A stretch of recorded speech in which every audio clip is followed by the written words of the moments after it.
Hi, Hummus. What's up? Yeah, I'm sorry. Why, I why are you already apologizing? What? no, because I really want Dan. You really want to dance? Fuck you. No. I don't only want him, but I also want him. Okay, All well, right, so what I'll do you just want? start with my question for you. Okay. DM it, please. Um, do you have any desire to have lifelong friends? Um, like, I have a desire to have friends that last my entire life, but I wouldn't look explicitly for like a lifelong friend. Does that make sense? No. Like, I wouldn't set out intentionally being like, I want this person to be my lifelong friend, but it would be nice to have a friendship that lasts a lifetime. Yeah, but obviously when you meet the person, you don't want to start the friendship and engage in the friendship in a way that you're like, this is temporary. No, I would never You, do that. Like, yeah, I would hope that everything would last. Like, Pisco is a guy that I've gotten close to in chat who's like really cool. Like, it'd be cool if I was friends with him for my whole life, but that's not like, I'm not thinking like, he has to last my whole life. Blah, blah, blah. Like, I'm not, but if it happened, that would be cool. That would be like an example. no, you're not actively thinking it, but Sure. that's like the underlying goal is Hmm. that this person will be with you when you grow old and that you'll be able to look back on memories with this person and remember, Yeah. better days. Hmm.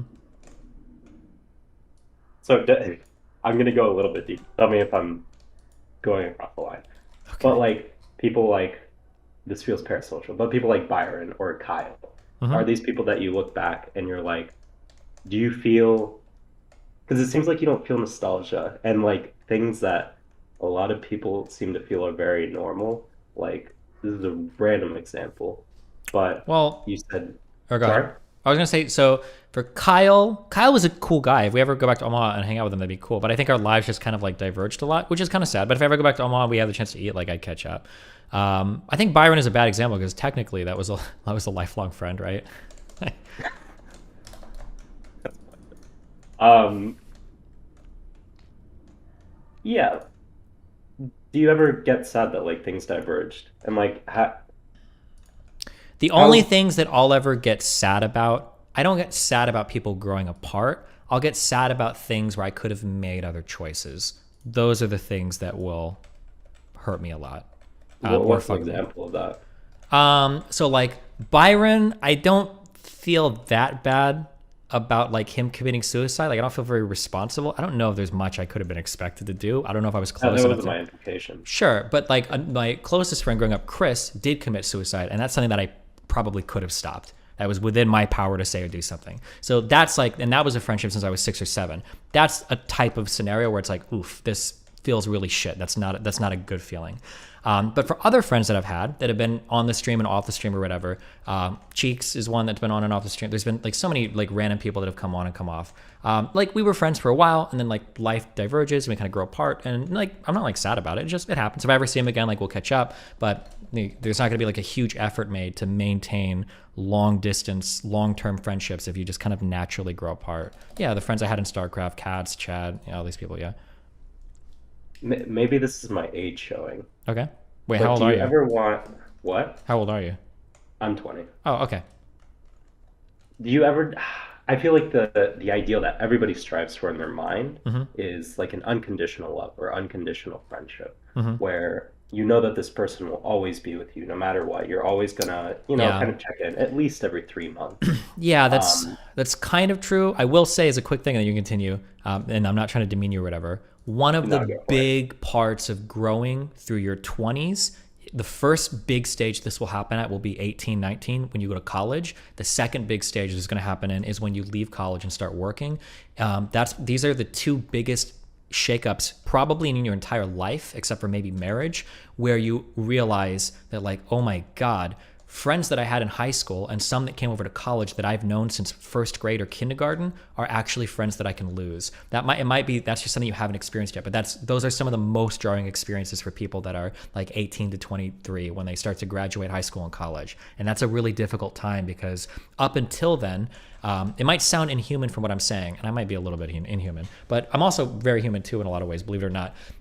Up till college, you feel like you have friends, and these are like your boys forever. And it's such a common trend that there are so many popular. Have you ever seen the movie? Uh,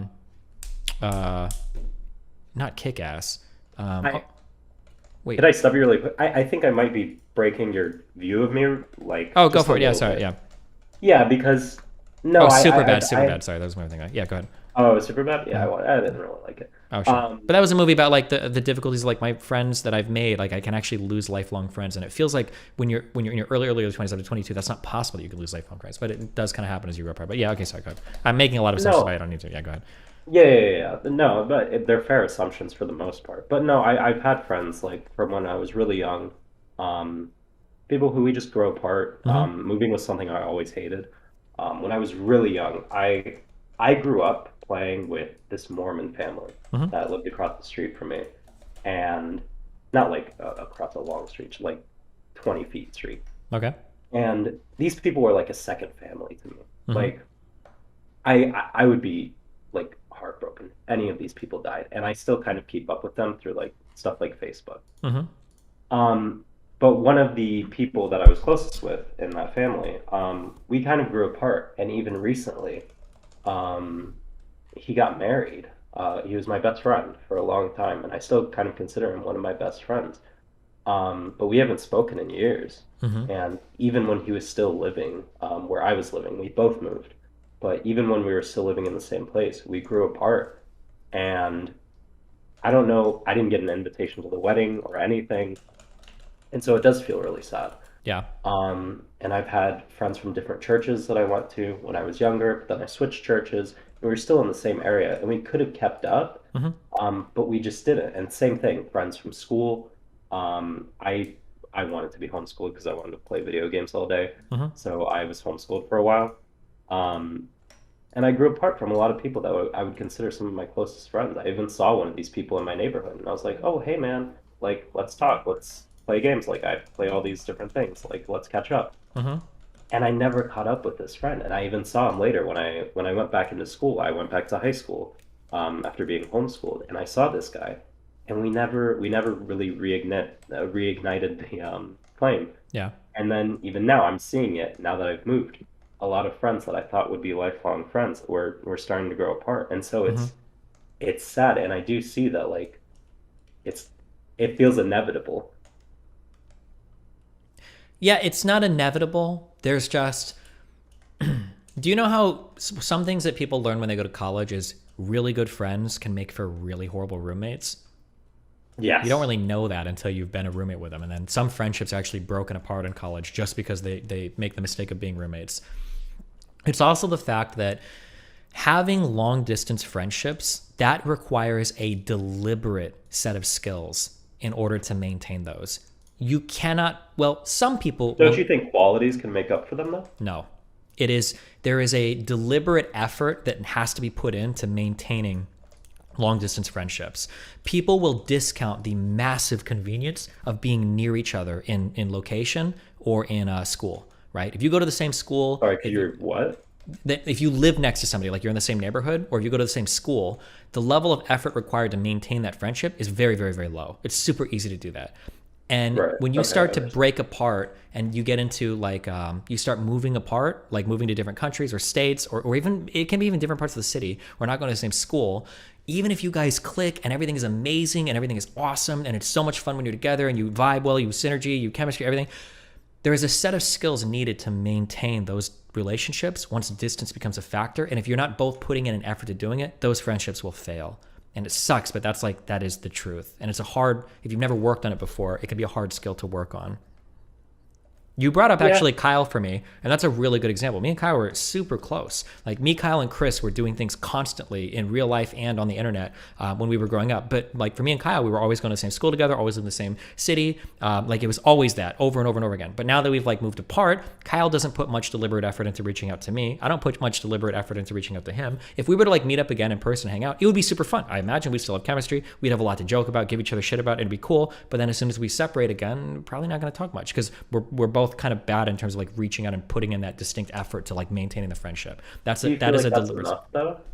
For me, it is because I've got like other friends and because of the types of things I do. But if it's not enough, then you have to make the conscious decision to like, okay, I'm going to actually learn how to put in an effort to change these things. I'm going to work on this because like a relationship, a romantic one, even like every type, like these types of relationships, they require work too. You have to, when I say deliberate, I mean that it's not going to happen by accident. You have to consciously say, this is a long distance friend. There are actions that I need to do that I wouldn't do otherwise, and I'm going to practice doing them to maintain the friendship. Um, I the problem with me is Mm-hmm.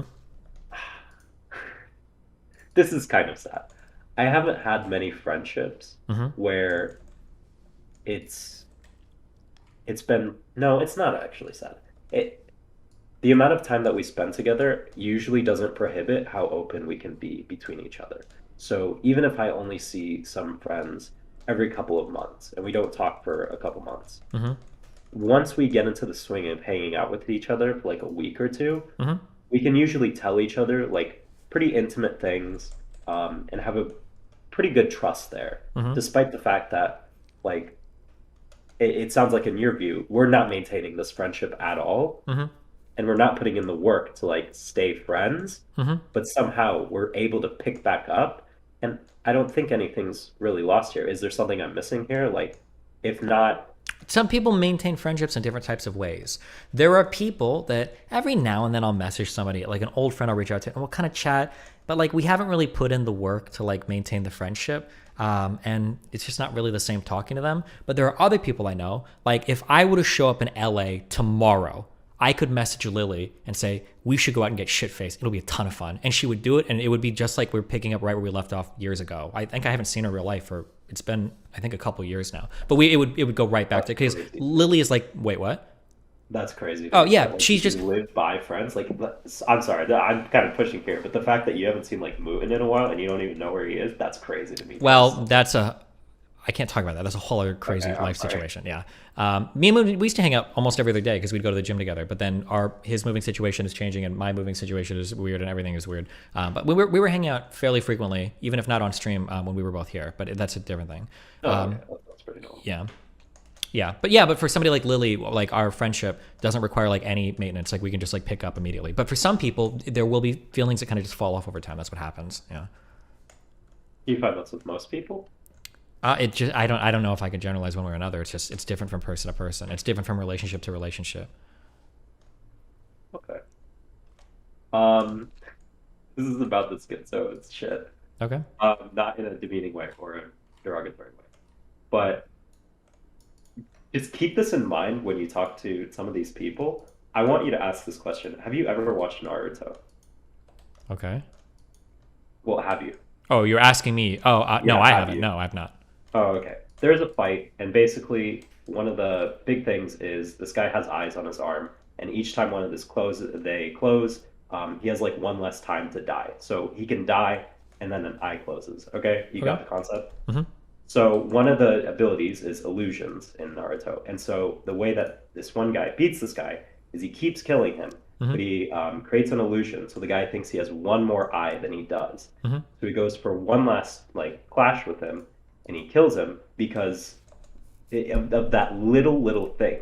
Like typically, illusions are very grand in the series, Mm-hmm. and like if you catch somebody in illusion, the fight's over. Mm-hmm. So I thought this was a really smart thing in the series because only one little detail mattered, and it wasn't the usual like huge use of illusion. Okay. And so for people that are schizophrenic, I wonder, let's say you do online classes and your schizophrenia makes you believe that an assignment is due on the 28th instead of the 27th. I want you to ask these people, like, how does that fuck up your life? And do you have these kinds of, like, Wait, if what? Say that again. If you think, if what?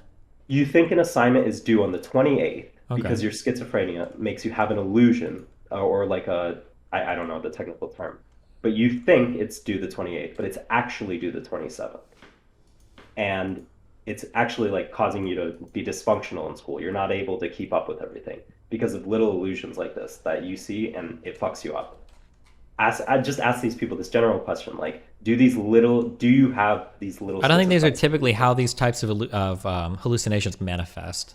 That's not like Okay. what a schizophrenic delusion is, right? Like you don't see Yeah, like no, but like a my date question like would it's be the like, 27th, but it's actually the 20th. I don't think that's typically how it goes. okay, Yeah. my damn, I wanted to ask this question, damn, but I guess I can ask you too. Um, I may inherit a business, and it's mostly manual labor, but I want to get it to the point where I can just kind of passively generate income from this thing by having somebody in a managerial position who will do the manual labor and have the know-how that is necessary there, but kind of like keep it on the side. Is it possible in manual labor intensive field? This you might not know anything about this, and that's completely fine. But is it possible to kind of passively generate something off of this? Okay. Wait, what? You have a manual labor business that you own, and you're trying to what? Find an employee so you're not the one working? Yeah, basically. Well, I don't own it, but the way that the business currently works is that the person that owns the business is a very integral part of the business, and they do a lot of the work within the business, Okay, but well, they okay, do hold on. have Yeah, so employees. this is pretty common for small business. So here's the first question, most important question: how many employees does the business have? At least five. Okay, at a business of this size, if you want to be the quote unquote CEO of that business or the owner of it, you're probably going to be doing a lot of work. For a Uh, 5 employee business, you're probably not cutting huge fat profit margins. You're probably not making a fuck ton of money. The way that your business is profitable is because the CEO himself is usually very, very, very hands on. I would be surprised. Maybe somebody with more experience than me might know something different. But if I think of a small business, especially like in manual labor fields, that's like under 10 employees, the reason why that business can survive is because the owner is like, he does the work of like 3 employees. yeah, that's basically how it operates right now. Yeah. To make it profitable, you have to grow the business. Okay. Like once you get to like 15, 20 employees, then you're in a way different, like, I'm talking a little bit of my ass, but like a 20 employee small business, I think is like hugely different than a 5 employee small business. And then once you hit 50, you're in like huge, that you're like in a whole other world. But I think like once you probably get up to like 10 or 20 employees, you can probably start to get a bit more hands off. I don't know what the exact numbers are, but at 5 employees, you're doing a lot of work, a ton of work at that point.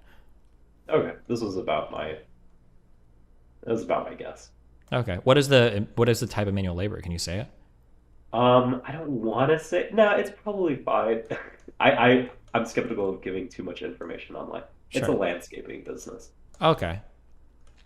Yeah. Yeah, All right. it's about like 400K to 500K in revenue a year, about 200K in profit as it currently operates. Mm-hmm. And so my idea was basically pay somebody about half of the current profit, so like even 100,000 a year, Mm-hmm. to do what the current owner does. Mm-hmm. Um, and for landscaping, that's a pretty good salary, 100K a year. Um, Depending, it can be, yeah. But again, it might be like well, if those if are, you're not the owner, yeah, that's a lot. well, but the question is, so like it's a small business owner is probably making decent money. Even in a place like Nebraska, they might be making like small 6 figures, which is pretty decent money. But they're making 6 figures like working. 80 hours a week, yeah. Yeah, at least. Yeah. Like it's like 12-hour days nonstop. Their cell phone is on them constantly. They're really, for these types of small business owners, their life is their business, right? Like if shit breaks down at the shop, they're going to their house to bring like their wife's car for people to work out of, or they're going to their garage to dig out shit that they used in Yeah, their my yard. grandparents will literally like drive shit out Yeah. if something gets fucked. Yeah. Yeah, yeah, yeah. So in one end, it seems like, damn, like small business owner, this guy's doing like pretty good. And it's like, he's earning 200K, but not really. He's actually earning 60K. He's earning a 60K salary. He's just working 3 different jobs doing it, you know? Yeah. Okay, so it would have to be scaled up to a point where it would be self-sustaining and I could kind of step away.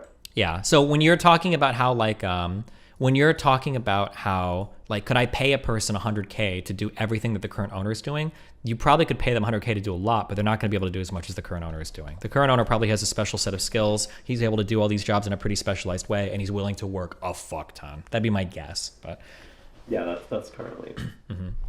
And then there also be very, very careful when it comes to transferring of businesses. You want to get, if you're ideally you're friends with them, but you need to be really careful about their bookkeeping, because small business people will lie like a motherfucker about a lot of shit. And you want to be really careful about like how much money they're actually, it's all in the bookkeeping. What are they actually showing for income? How much are they dealing in cash because they don't want to report their shit? How much are they keeping off the books but for tax reasons or whatever bullshit? How are they paying people, right? Because you might have a business that's showing like 200K in profits that's like really attractive, but the owner might be paying other people cash out of pocket to do work, right? Maybe on the books he's showing 200K in profit, but in reality he's paying out of pocket like 80 to 100K to like random, Hispanic dudes to go and fucking do landscaping for him that you don't know about. So like you want to be really, really, really careful when it comes time to analyze the books on that, on any business you're going to buy, to make sure there's not any fuckery like that going on, so that you don't end up inheriting like an unworkable, unwinnable situation. Yeah. Okay. All right. Just one last thing. Yeah, go for it. Do you think there's a little bit of selection bias in your example of the farmer versus the atheist? Could be. Oh no. Well, that's a hypothetical, not selection bias. But like, am I influenced by that? It might be. Who knows? I mean, I can only speak to my life experiences. It's hard to talk about like fulfillment in some objective way that I can look at in like the New England Journal of Medicine published a study of fulfillment, or it's hard. Yeah, I could be wrong. Hopefully I am. Maybe most farmers are actually fucking miserable. Maybe when their trucks break down, they actually like beat the shit out of their wives and they cut their wrists and they hate their fucking lives. It's possible. And maybe the intellectual actually goes home and is like watching his third repeat of Breaking Bad and picking out like all of the similarities between the napkins and the windows to show how Walt's evolved as a character over his drug life. I don't know. Maybe I could be wrong. I speak from my personal experiences, things that seem to be true. And if I get things wrong, hopefully enough people send me emails and tell me I'm wrong, and it kind of like puts me on the right course. So yeah, who knows? Okay. Wow. Thanks. Yeah. Bye. Tell everybody, be careful, okay? Oh, damn, you didn't even let me say goodbye. What the fuck?